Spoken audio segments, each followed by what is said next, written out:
Lights, camera, action.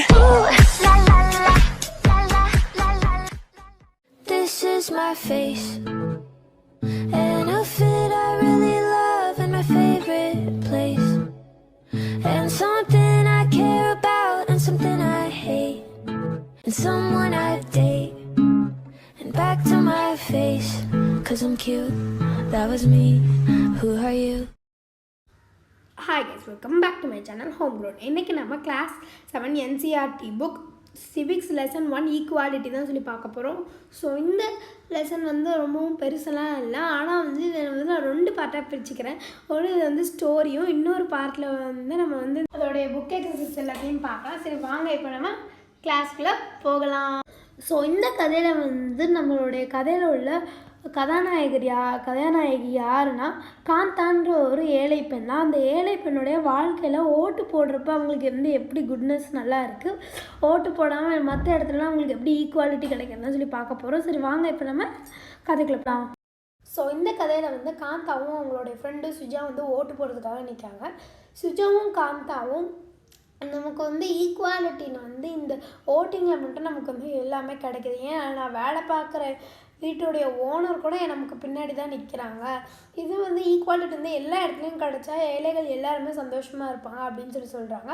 சரி என்னோடய chance வந்துருச்சு, நான் அவளை போய் ஓட்டு போடுறேன்னு சொல்லி சுஜா காந்தா வந்து உள்ளே போகிறாங்க. இவர் தான் வந்து நம்மளுடைய இடத்துக்கு வந்து தண்ணி தரேனாரா, அதனால் இவருக்கு ஓட்டு போடுறேன்னு சொல்லி சொல்கிறாங்க. ஸோ அதுக்கப்புறம் போகிற வெளில வந்து காந்தாவும் சுஜாவும் பேசிகிட்டு இருக்கும்போது அவங்க வீட்டில் வேலை பார்க்குறவங்க வந்து அவங்கள பார்த்து ஹாய் சொல்கிறாங்க. அதை பார்த்து காந்தாவும் நான் அவங்களுக்கு வேலையில் பார்க்குறேன் அப்படின்னு சொல்லிட்டு அவங்களோட வீட்டுக்கு போகிறாங்க. அவங்களுக்கு வந்து ஒரு பொண்ணு இருக்கா. அந்த பொண்ணு பேர் வந்து குடியா. என்ன செய்கிறா, அவளுக்கு வந்து உடம்பு சரியில்லாதால அவங்க வந்து ரெஸ்ட் எடுத்துகிட்டு இருக்காங்க. காந்தா என்ன பண்ணுறாங்க, அவங்க வச்சுருந்த மருந்தை வந்து குடியா கிட்ட காட்டி, குடியா நமக்கு வந்து நேரம் ஆயிடுச்சு, நான் உன்னை நைட்டு வந்து ஹாஸ்பிட்டல் கூட்டிகிட்டு போகிறேன் அப்படின்னு சொல்லி மருந்தை கொடுத்துட்டு காந்தா திரும்ப அவங்க வேலைக்கு போகிறாங்க. வேலைக்கு போகிறப்ப அவங்களுக்கு வந்து முகத்தில் வந்து கொஞ்சம் வருத்தமாக தான் இருக்கும், ஆனால் அவங்க சந்தோஷமாக இருக்கிற மாதிரி போகிறாங்க.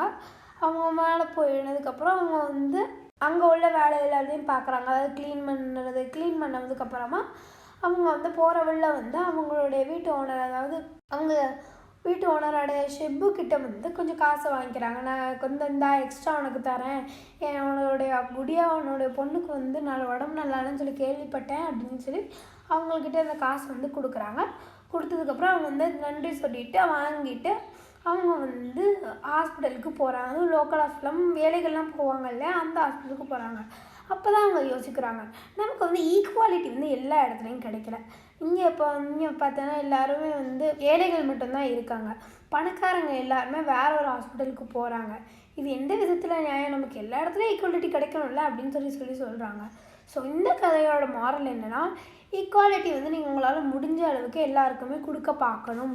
ஸோ தேங்க்ஸ் ஃபார் வாட்சிங், keep supporting, signing off from Homegrown.